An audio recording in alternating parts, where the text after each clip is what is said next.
Welcome to Natural Habitat Adventures Daily Dose of Nature. I'm your host, Brooke Mitchell, and today's webinar is Dangerous Beauty, Wonder and Risk in Yosemite, presented by NatHab Expedition Leader Jenn Morrell. Thank you so much for being here today, Jenn. Over to you.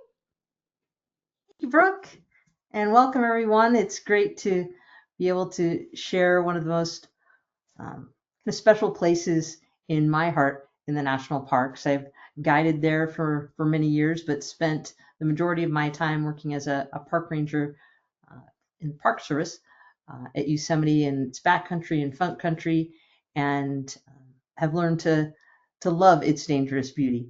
But as many of you may know, a lot of people, 4 million visitors a year come to Yosemite, most of them on vacation with family or friends, and they're there to have a good time, to make special memories.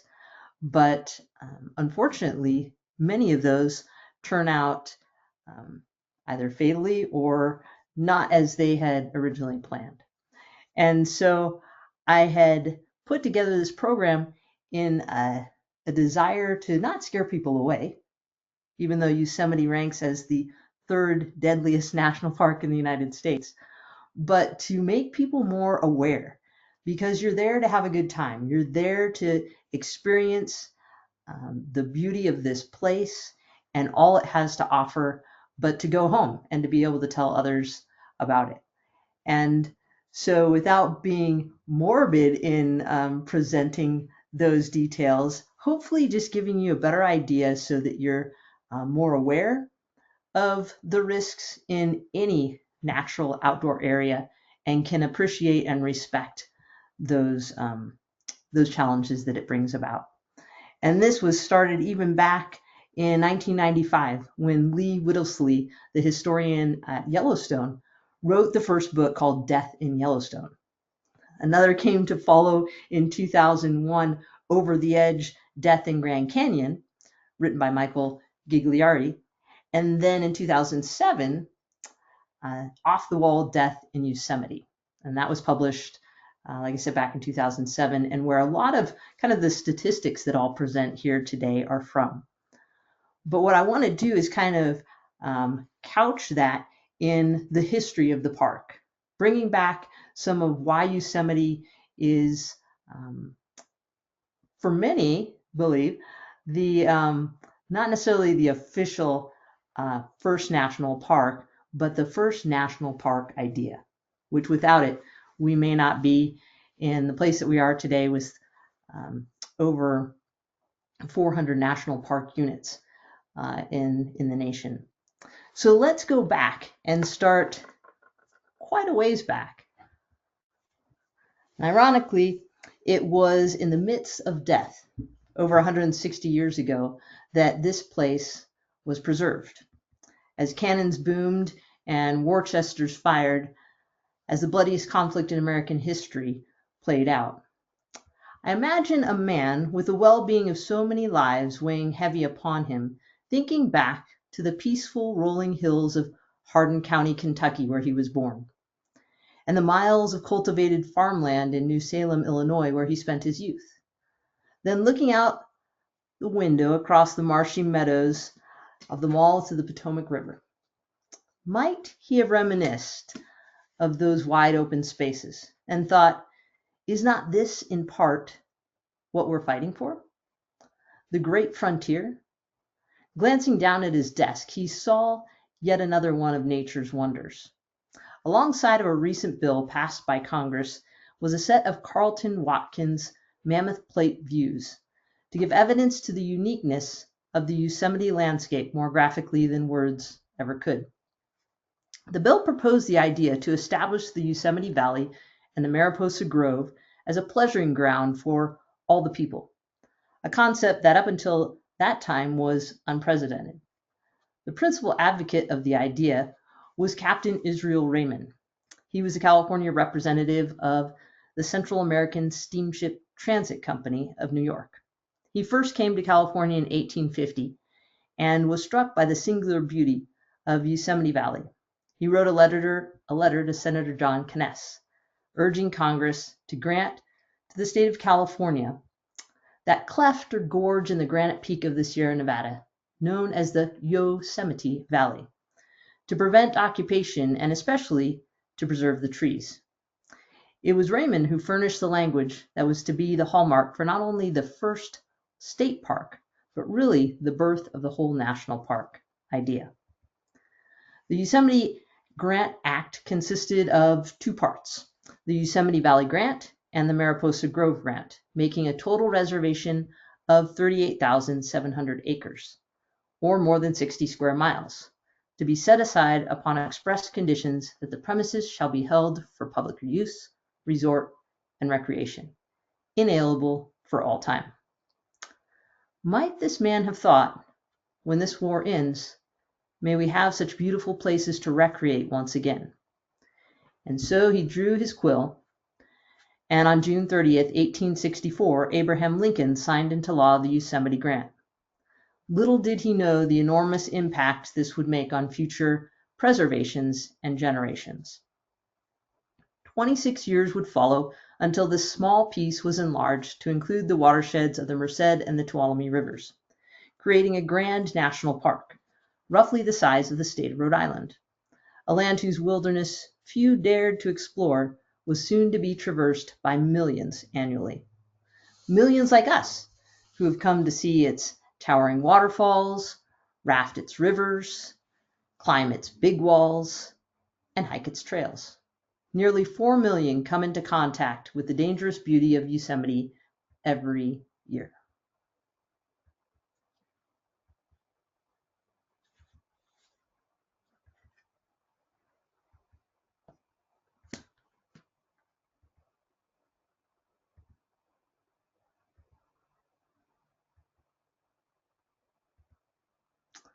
Dangerous beauty. While paved trails, roads, and railings may give you the sense that this place is tame, it's more wild than you may think. Lee Whittlesey, in his book Death in Yellowstone, said that the primary lesson for all of us once we get off the pavement is nature demands we pay attention. But what happens when we don't heed nature's voice? Sometimes people die. And so what are the 5 top lethal attractions in Yosemite? Well, on August 12, 1983, Donna Skinner and her husband were floating down the Merced in a small, cheap raft on a swift, deep section of the Merced, a quarter-mile down from the Happy Isles Bridge. Park Service signs along the road warned of the dangers in the area, and large pour-over boulders create what's called hydraulics, where churning currents carve out large pockets that can drag people and objects down into them with the mere force of their momentum. As the river narrows, logs and branches can be submerged and wedged in between boulders, and it creates a mesh of material known as strainers. And if caught in such an area, it's extremely difficult to pry oneself loose against a raging current, even though the water can be fairly shallow. Shortly after putting in their raft, the Skinners collided with an emergent boulder, and the boat immediately flipped over. Mr. Skinner made it past the big hydraulic and swam to shore. He didn't see his wife anywhere, so he waved down a shuttle bus and radioed for help. Both husband and wife had simple horse collar type life jackets, not recommended for use in moving water. And it was this drifting life jacket that Ranger Dalton spotted at least 10 minutes after the mishap.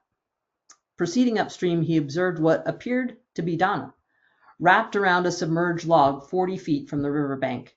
The current had pinned her under 1.5 feet of swift water and against a partly submerged snag.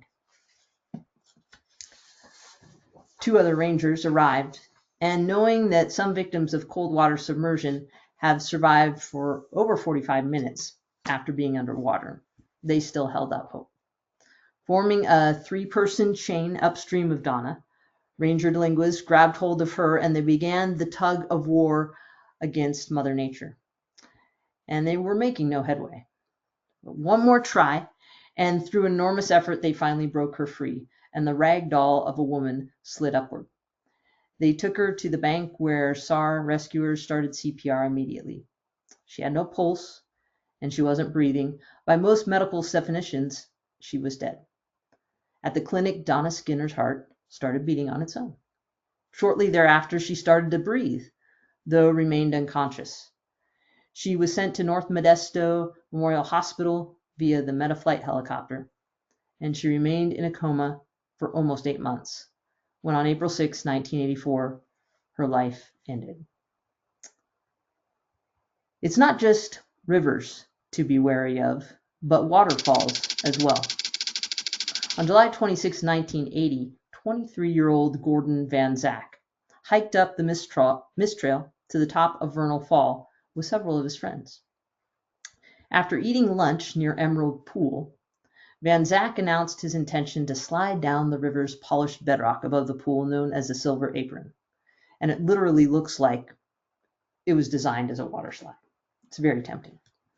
And his friends told him the water made it far too dangerous. Plus, there were posted Park Service signs marking the area as closed. And Van Zak disregarded their warnings, and he shoved off into fast water. His friends hurried down to the pool and were relieved to see Van Zak floating in calm water and looking relaxed. They soon realized that he wasn't relaxed, but rather confused and drifting toward the boils downstream. Two of his friends jumped in to save him, but realizing that the frigid water would soon incapacitate him as well, one swam back to shore. His other friend, Barash, and Van Zak, now both stunned, possibly by cold, sank and drowned. Water. It's a simple substance made of hydrogen and oxygen, a substance that covers nearly 3/4 of the Earth. It makes up 50 to 75% of our bodies, and practically every living thing depends on it for survival. Yet this very substance can also kill you.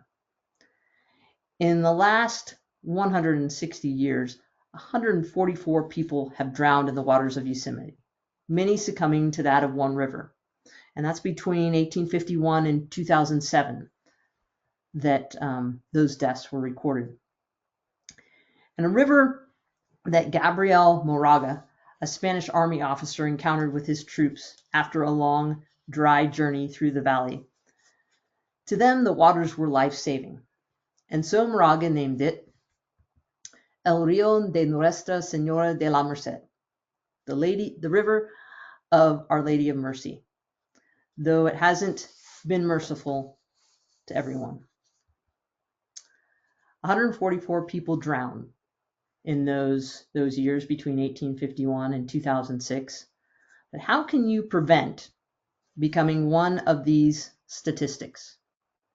118 were male, nearly 100 under the age of 30.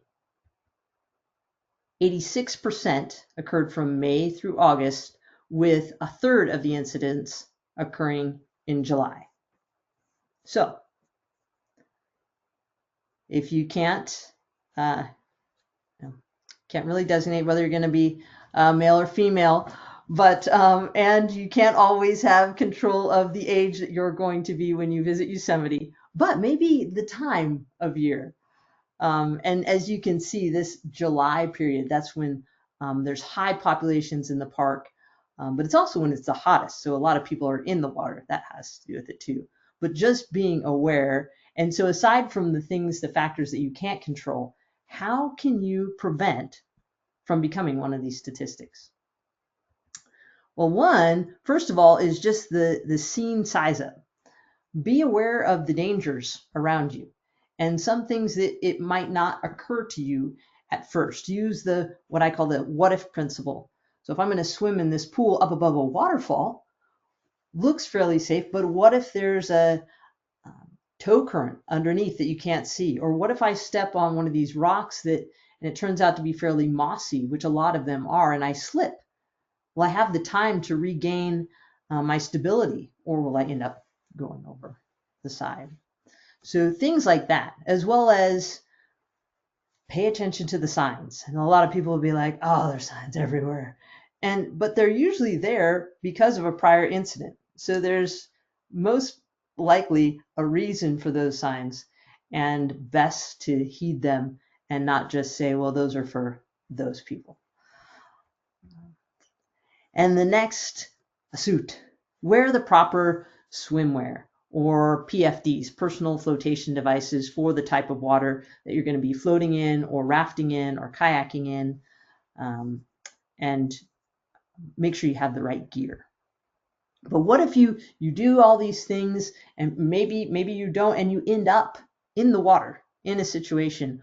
What can you do to hopefully make it out alive or unscathed?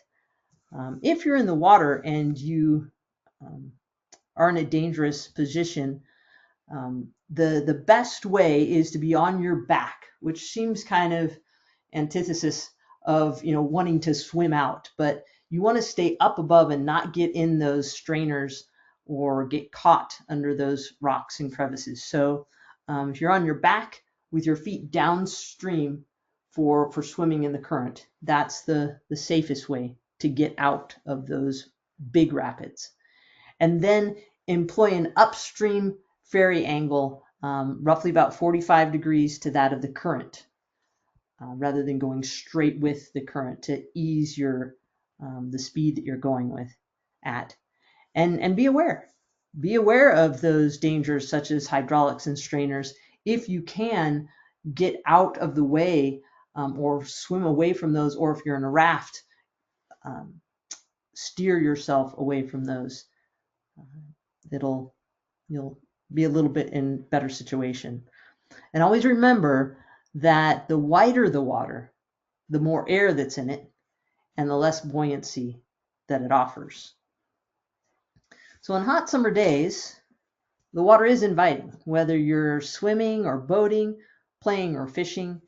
But with 95% of the park as designated wilderness, many find themselves wanting to explore beyond the banks of the river. There's 800 miles of hiking trails, make the possibilities for exploration, adventure, and danger limitless. As Muir says, when an excursion into the woods is proposed, all sorts of dangers are imagined. Yet it is far safer to wander in God's woods than to travel on black highways or to stay at home. John Muir is for those of you who may not be familiar with him, a renowned conservationist and large proponent of Yosemite. But as he say, whether the dangers that you face outside in nature are slim in comparison to what you may encounter every day. For motor vehicle accidents are usually on the very top of entering any national park. And who knows, you might, cut your finger chopping up tomatoes at home or something. The dangers for many are well worth the wonderful experiences you can have in national parks. And we just want to be as safe as we can, because you have to weigh the benefits to the challenges, the pros and the cons, because accidents do happen. So besides water, there are other things in Yosemite. On September 26, 1881, Florence Hutchings was guiding a trip up the Ledge Trail. Now, Flo would have agreed with Muir, for from the time she learned to crawl, she had enjoyed a free run of the valley as her play yard. She was a wild spirit, and her parents nicknamed her Squirrel for her lightning-quick reflexes. Unfortunately, her reactions were not quick enough when, while leading a group of tourists up the Ledge Trail to Glacier Point, a boulder was dislodged above her.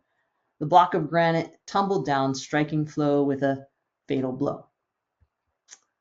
She was the daughter of James and Elvira Hutchings, early entrepreneurs and influential in promoting the establishment of Yosemite National Park.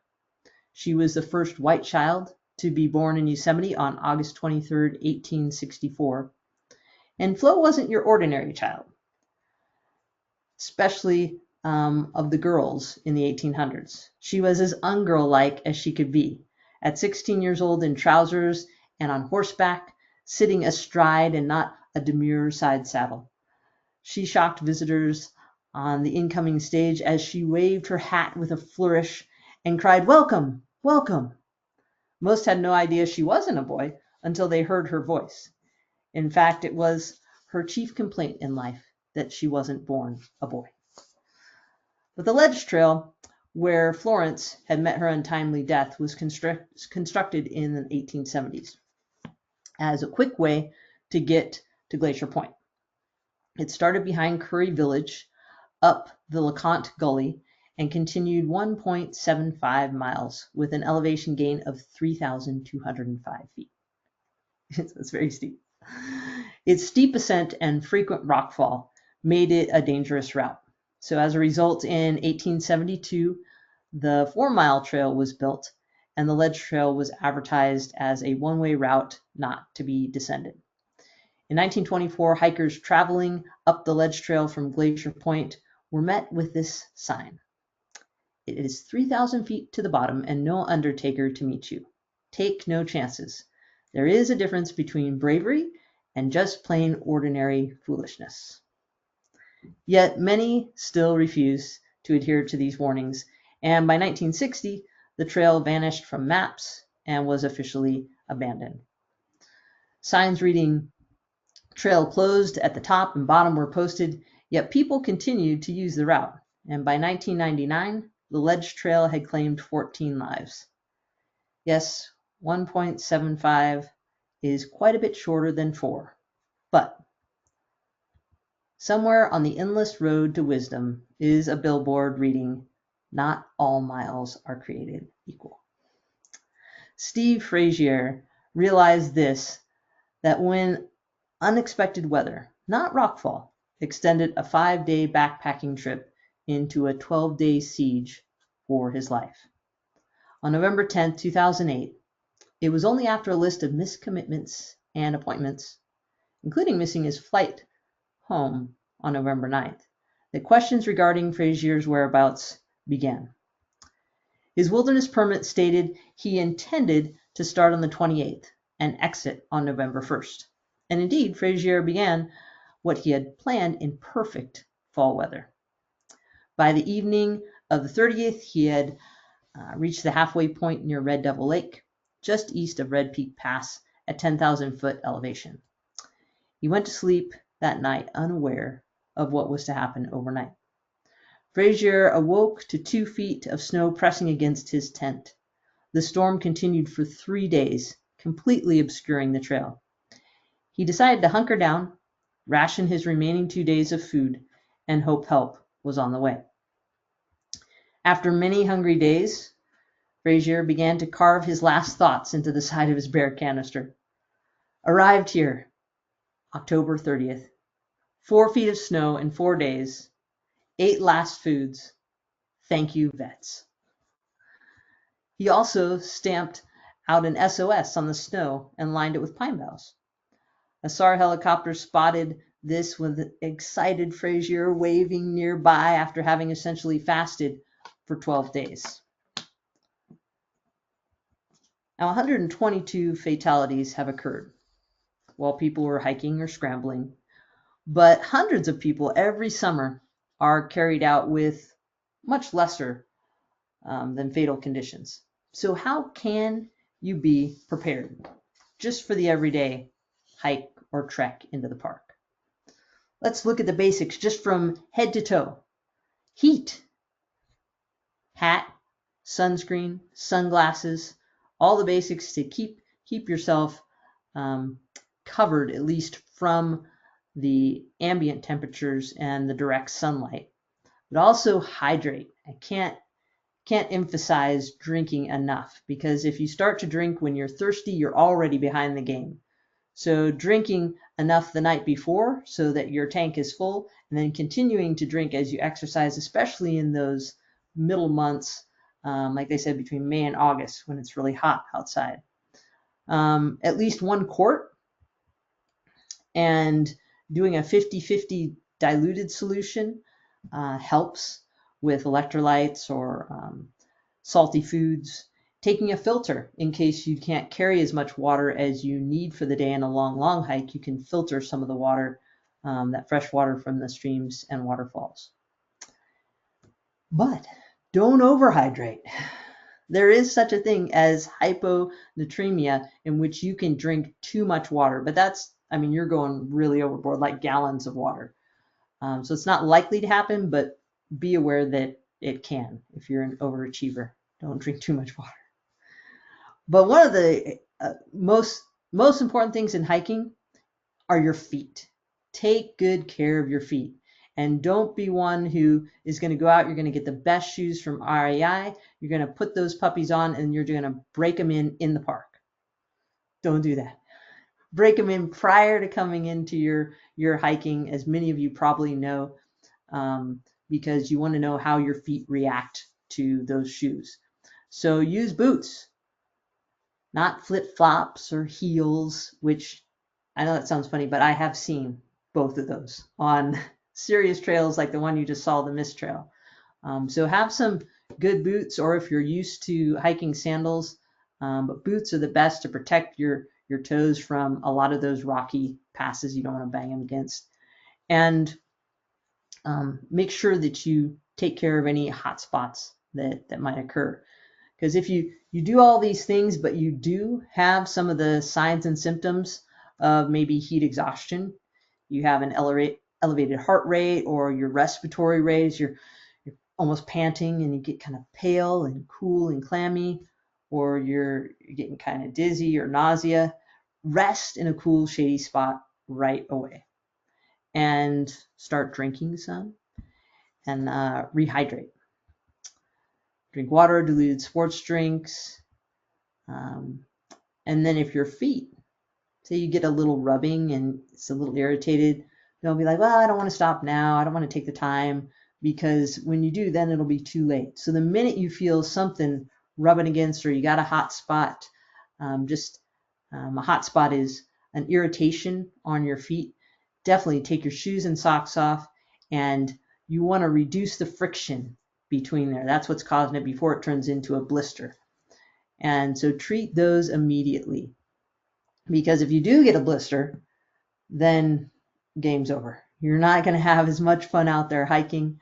But if you do, just drain the fluid from the blister and protect it with a Band-Aid or moleskin, or they have fancy Band-Aids now with antiseptic in them. You can put them on there that are waterproof. But don't tear off. It's tempting to tear the skin off the blister. Don't do that, because it's going to protect it while it begins to heal. And if you get to that point, give your feet some air. If you can, when you're not hiking, put them in some sandals so they're not being rubbed against. But first and foremost, try and prevent that by wearing shoes that you've worn in. And if your socks carry an extra pair of socks, if you get sweaty or your socks get wet on the trail, trade them out quick, because that water and that or sweat in there is going to cause some rubbing and humidity that'll give you some bad blisters. So protect your feet, drink plenty of water, and stay out of the sun. And hopefully those things will help out for the minor search and rescue operations that happen in the hundreds every day, as they take people out who sprain an ankle or get a blister and they're not mobile, or they're dehydrated, because dehydration can be a big issue if you don't take care of it. So aside from the rivers and the rock fall and the little sprains and trips along the trail, what's the third lethal attraction in Yosemite? September 23rd, 1972, on the 22nd pitch of the nose of El Cap, Neil Olson pulled on a slab of granite, and with a terrifying grounding sound, it moved. Then it separated, and the rock fell, glancing over Olson's head, across his back, and smashing into his right leg. Now, perched on a ledge 900 feet below the summit and about 2,000 feet above the base of the wall, Olson needed help quickly. The search and rescue team was notified, and soon they had brainstormed a plan to get him off the face.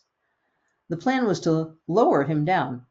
If it worked, it would probably be the longest single-stage rope lowering in mountain SAR history. The big hitch was that an overall 2,900-foot lowering of the victim, plus at least one rescuer, would take a lot of rope. More than a mile, actually. And rope was something that the SAR cache no longer had. Prior to Olson's fall, there had been an arson fire that had set several historic buildings and the SAR cache, then the largest in the entire national park system, up in flames. So that included all of their rope and a lot of their SAR gear. So an emergency plea was made to several different sources, and everyone responded immediately. Tubbs Cordage in San Diego offered to send more than 7,000 feet of gold lawn nylon yachting rope. The California Highway Patrol not only picked up the gold marine line from Tubbs, but also 2,000 feet of regular climbing rope, as well as other equipment and hardware. By mid-afternoon, a helicopter and crew from Southern California's El Toro Marine Corps Base hovered over the summit of El Cap. The Huey had 3 large wooden spools, each wound with 1,200 feet of line. The cargo also included 6,500 feet of additional rope of varying lengths. It would be a seemingly endless 2 days and nights, more than 30 hours before Olson would see a hospital. Yet they ultimately got him down, and he survived. The El Cap YOSAR team would receive the DOI, or Department of Interior's Unit Award for Excellence in Service. A happy ending to a dramatic story. But unfortunately, not all mishaps on El Cap have such endings. On September 19th, 1983, Carol Moyer was cleaning the 4th pitch on the Tangerine Trip route of El Capitan using 2 Jumars, which are mechanical, hand-sized metal devices used for gripping and quickly releasing from an anchored rope to ascend. As Moyer tried to clear an overhang after unclipping her left Jumar, her right Jumar failed to hold.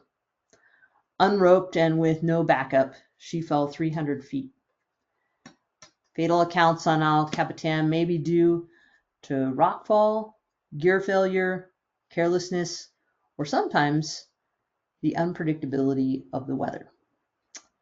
Many climbers see October, they call it Rocktober, as the prime time to scale Yosemite's big walls. The crowds are less, the temperatures are cooler, but there's always the chance of an early winter storm. And that's exactly what happened in October of 2004. October 17th, 2004, an early fall blizzard stretches YOSAR units to the limit.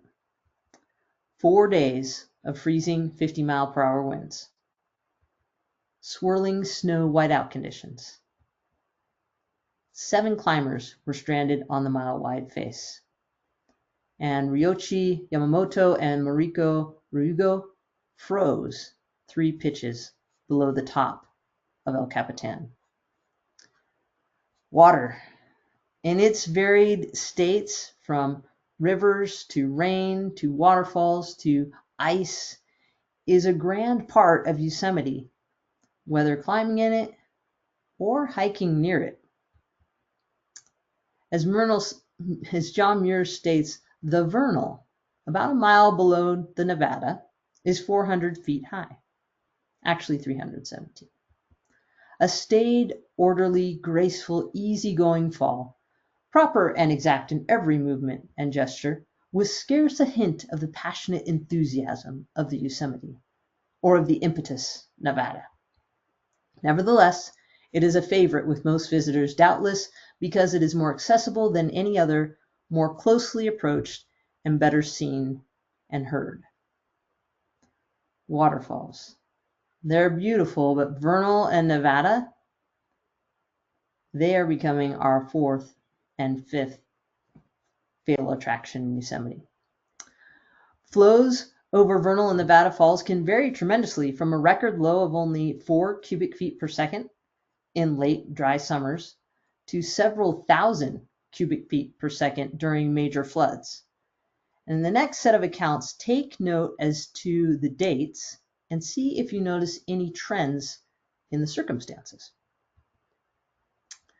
July 1st, 1971, Steve Brown solo hiked off trail for a better look at Waterwheel Falls. He slipped into the river. His body was never found. July 10th, 1971, Victor Vega wandered off trail into mid-river 50 yards upstream of Nevada Fall to pose for a photo. Kathleen Alvarez followed. Vega fell and was swept downriver. Alvarez reached out to rescue him and fell in as well. The current swept both of them over. July 11th, 1971. William Ramirez climbed over the guardrail, then continued 175 feet upstream of Nevada Fall to swim. Before he knew it, the current sped him over the brink. His brother tried to rescue him, but could not. July 20th, 1971. Randy Friedman climbed over a guardrail solo off trail to fill his canteen. He slipped into the river and was swept over Vernal Fall. What were the similar actions that people did that put them in these dangerous situations? Because Friedman was the 5th victim to die in a Yosemite waterfall in 20 days. We saw a lot of them swimming above a waterfall. Almost every one of them going beyond a boundary that was set over a railing or around a sign posted area. And many who became victims were those who were trying to help another come out of the water. So how can we avoid some of these mishaps? Kind of as we went over before, be aware of your surroundings. Take heed to the signs. And if someone is in an emergency situation, don't make yourself a second victim. Because 27 of the 44 waterfall fatalities in that time frame between 1851 to 2007 were associated with Vernal or Nevada Falls, making them the 4th and the 5th lethal attractions in Yosemite National Park. And both of those waterfalls are along the most popular trail to get to many, and that's the Mist Trail. It takes you back into Little Yosemite Valley, up to Half Dome, and into the backcountry where you get many, many more hiking options. So it's a very popular trail. So when you look at the total accidental deaths between 1851 and 2006, that's where this pie chart comes in terms of records. That's an average of nearly 5 fatalities per year. Now, some years there may be 1 or 2 fatalities, while others, such as in 1978, there were 30 traumatic deaths in the park. But looking at the numbers, you see motor vehicle accidents, they're at the greatest killer in Yosemite. But once you get off the road, then the top 5 lethal attractions are the Merced River, drowning in one way or another, whether you're rafting or you're wading or swimming. The Ledge Trail, hiking and scrambling. So at that time when the Ledge Trail was open, it was the number 1. But in general of fatalities, just hiking and scrambling on any one of those, the popular trails. The third lethal attraction, big wall climbing, or specifically El Capitan.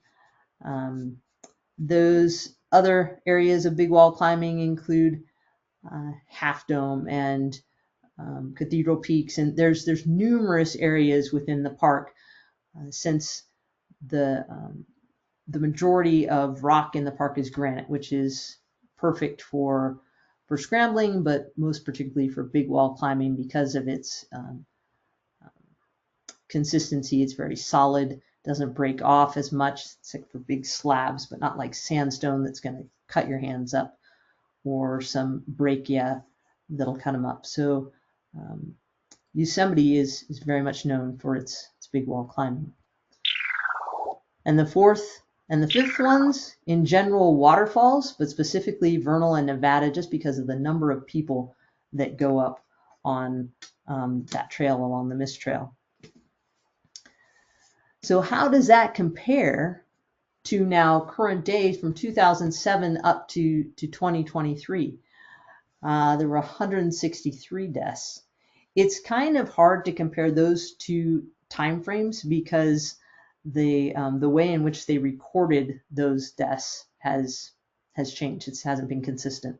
So it's kind of like apples and oranges. But these from 2007 to 2023, they began to differentiate between natural and medical deaths, and they also included intentional deaths. So you'll see suicide on there that wasn't included, or at least notated. I'm sure it happened back in the previous 1850 to 2026.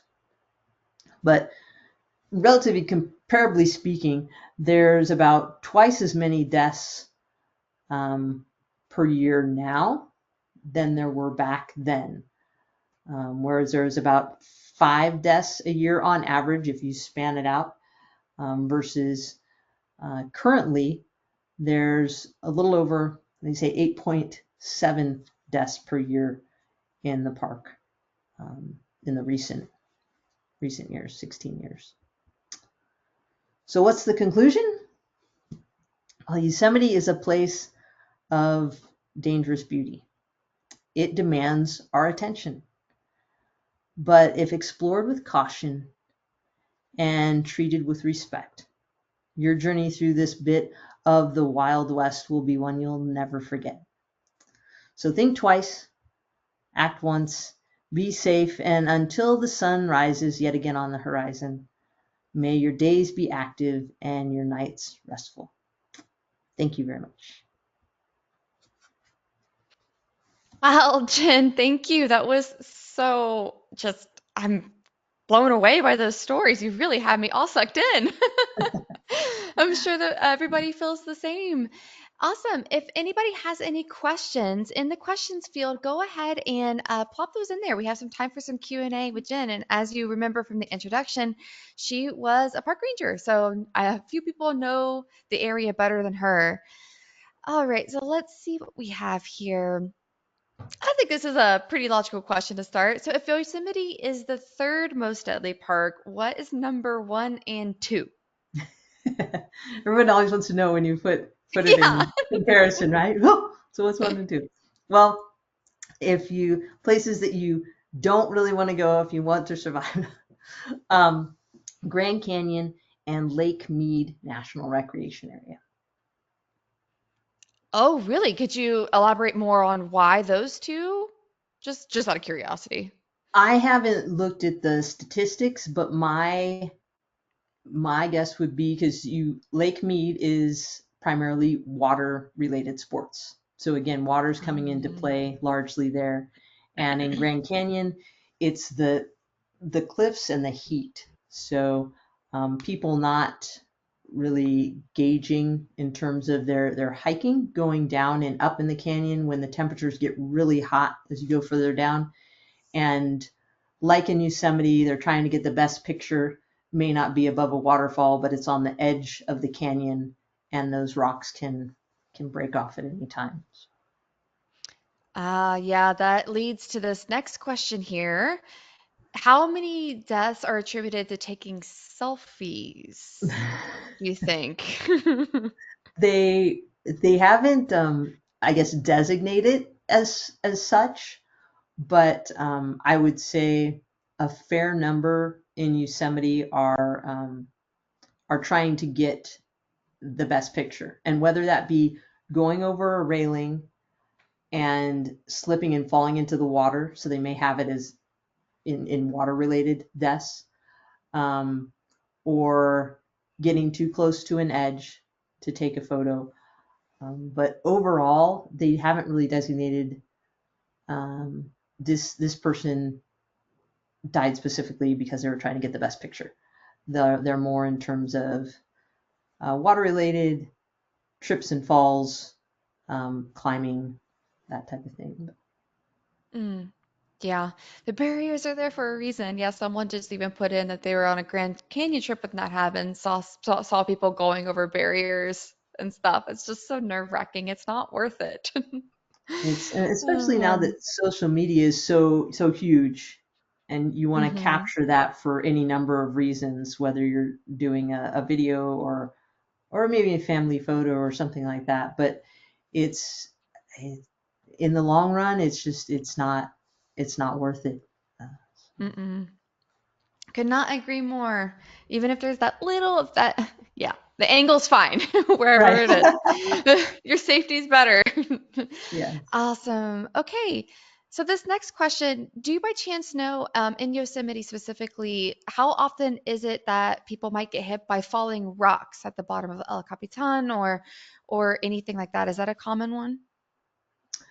They've um, rockfall is extremely common in Yosemite, so much so that probably about 10 or 15 years ago, they hired on a park geologist specific for the park, and he's been doing studies. They had him on a specific project. I don't know for how many years. He's probably still doing it in terms of mapping rock falls to see if they could predict them, so to speak, or if they could point out areas of weakness that might be more susceptible um, to failing than others. I don't know if I haven't seen any publications where they've come out if that have said that they have determined areas, but I know that they do take note of areas that have potentially continuous rockfall, and they maybe close that trail for a certain time because it does. I mean, there's little rockfalls that come across the road. There's a spot on the west entrance out towards Merced, by El Portel, so the 140 Highway 140, that every couple of years it's in a canyon, and so anytime you have rockfall, it blocks off the road, and so you hear about it. This road is closed, or this highway is entrance is closed. So that's an area that's susceptible to it. On the trail, it's just a matter of being aware of areas that, if there is a large overhang, or if the rock looks like it's brittle, it's coming off. And generally, the trail crews are going to assess that at the beginning of the season, so after winter, because in Yosemite, the um, frost wedging occurs a lot, where water gets in the wintertime and it freezes, and then just like an ice cube, it'll freeze and it'll thaw. It'll freeze and thaw in a crack. It'll just begin to wedge it, and you don't necessarily know when that wedge is going to become large enough to finally break it off. Wow, yeah, that's fascinating. And when you think about it in that way, yeah, if the rock is already unstable or what's it? Is it shale? What's the rock type that's really common out there then? That's um Granite. okay. Okay. Oh, And so it's a that's very solid rock, but you right. can get frost wedging from ice or from plants. Trees will get in there and they'll start to grow. And so it's a really dynamic place in that way, and that the walls are changing all the time. The canyon is changing, but they do their very best to make people aware and to make the trails as safe as possible. But knowing that that's one of the risks, of and a falling tree, or any number of things Right. that you could experience when you're outdoors. Yeah, just being in nature. There's always a risk, absolutely, but it's as long as you play the rules, then usually you'll be fine. Right. Um, Great. Okay, we have so many more coming in and lots of thank yous, Jen. And this is, oh, we even got one of the best presentations of the year for Daily Dose. So there you go, Jen. You Oh, can thank you. take that trophy. Okay, we have lots of really good ones coming in. So, what about snake bites? Is that a common thing in Yosemite? Not not really. The most. prevalent place for like rattlesnakes. We have the Pacific Western rattlesnake is in Hetch Hetchy, and that gets about 1% of the visitation of the entire park. In my opinion, the only time to go to Hetch Hetchy is in the spring because that's where um, the O'Shaughnessy Dam is. So there's a reservoir there. You actually go outside the park and you come back in. In spring, it's gorgeous because there's beautiful waterfalls coming down and there's wildflowers. But as you get into even late June, July, there's no more water, no more wildflowers. It's hot because it's really exposed, and it's great for rattlesnakes because of that.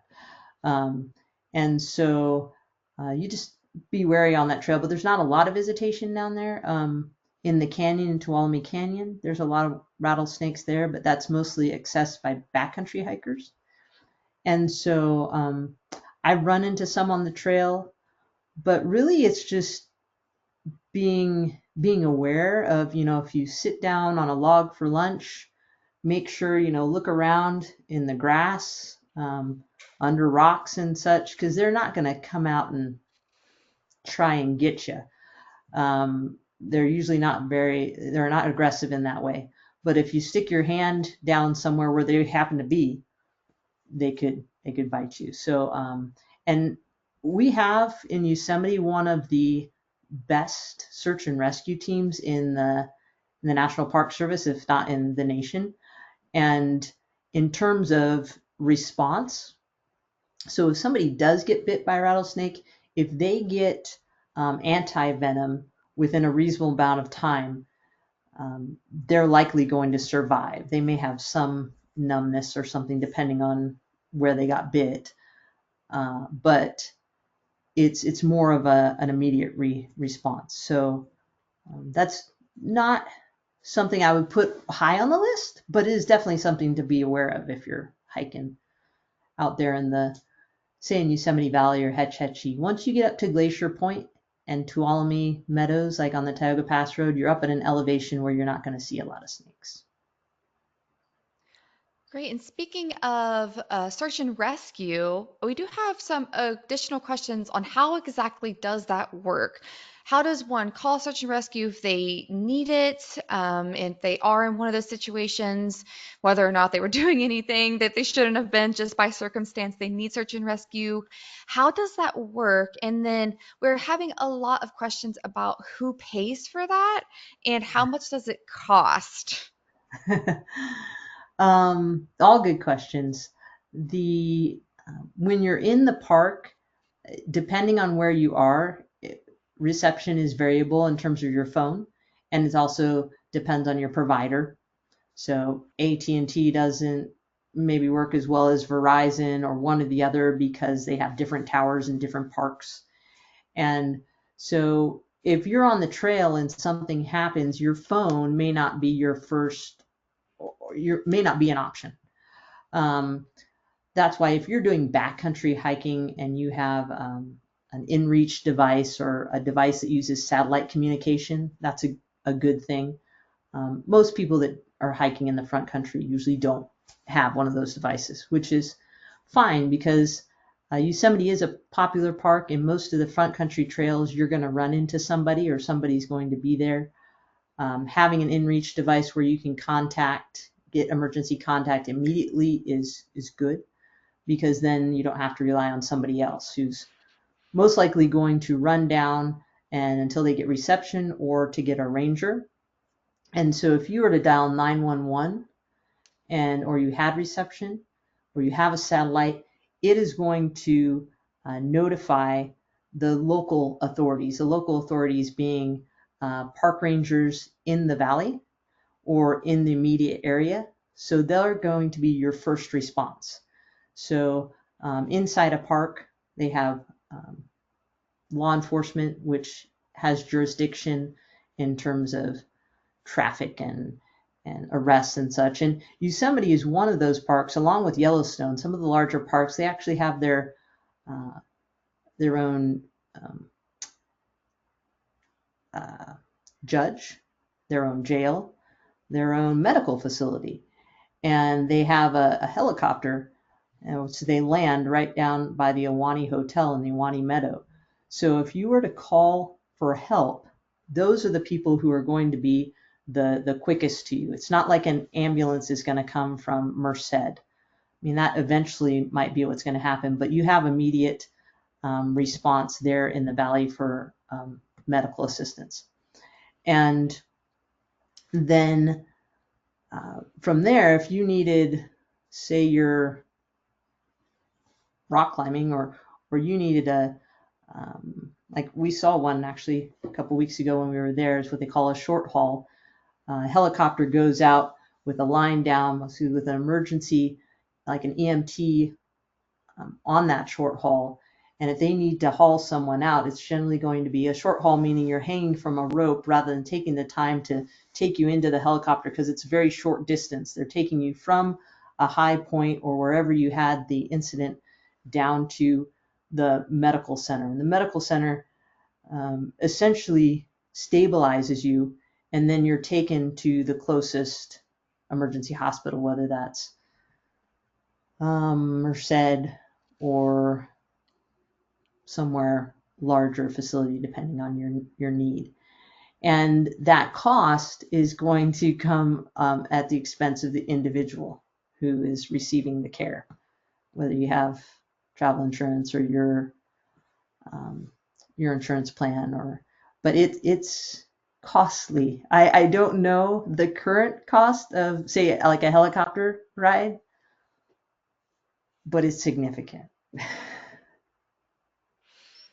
Yes, absolutely. Is that one insurance, is it called, is it Dan or something like that? That's like specifically for nature. Is that ringing a bell for you? Or if that's ringing a bell for anybody, let me know.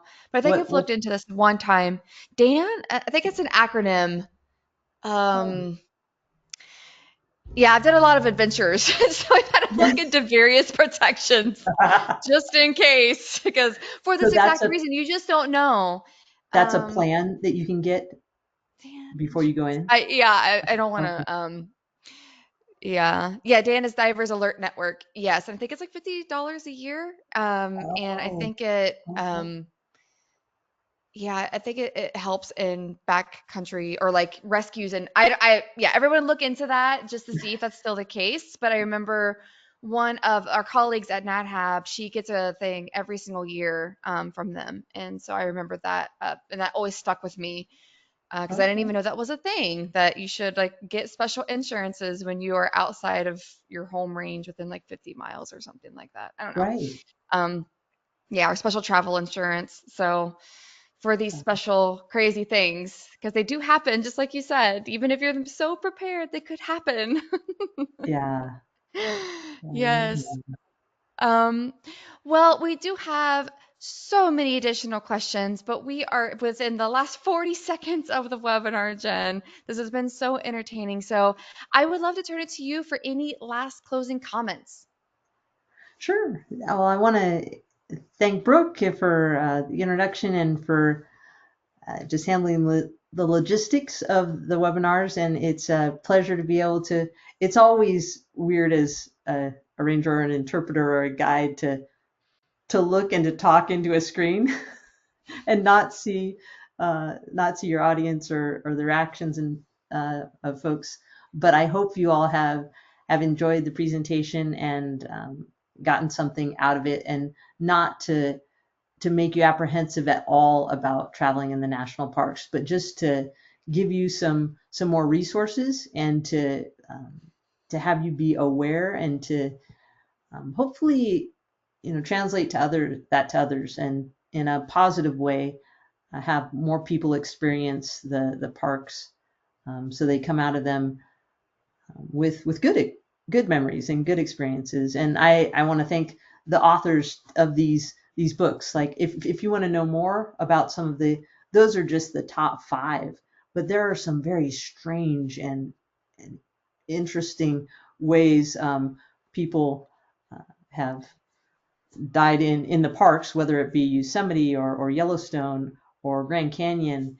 And like I said, they're very well written, not in a morbid type of way, but it's good to know information like that, just so hopefully we don't become a statistic, and you can share Yosemite and all your adventures with people in a very positive light. So thanks for coming today.